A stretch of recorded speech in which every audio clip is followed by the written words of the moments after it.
Welcome to Chad Hates Carbs. Today we're going to take a look at the Munk Pack Keto Nut and Seed. This is sea salt dark chocolate.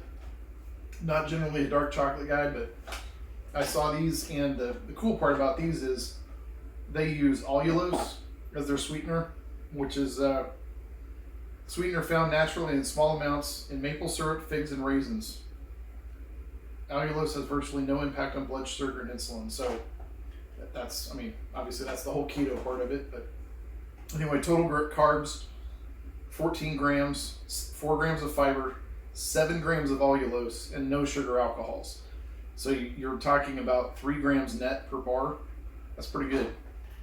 So let's go ahead and get one of these out here.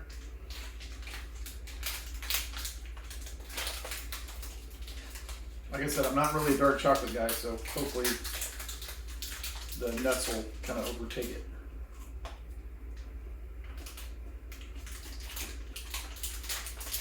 Not bad.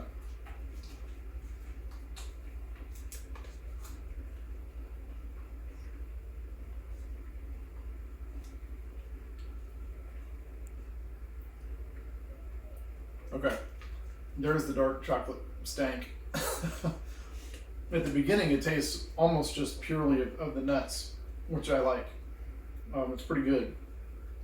But then at the end, that kind of lasting flavor of dark chocolate definitely comes in at the end. So if you hate dark chocolate, you probably won't like these. I'm not a fan. It's not my favorite kind of chocolate, but I can eat it and it's fine.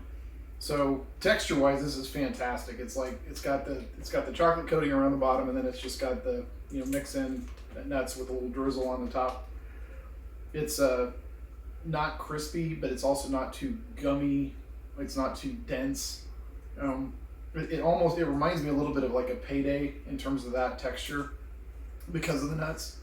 So yeah, this right here, this is a winner. If you can find, I got these. I think they were selling these at Dillon's or Kroger or whatever around here, and yeah, not bad. And again, huge fan of the allulose. That to me is one of those things where I would prefer that a lot of people start moving to that over some of the Splendas and the sucraloses and stuff like that. So anyway, with that, thanks for watching. Please like and subscribe. I'll see y'all later. Have a great day.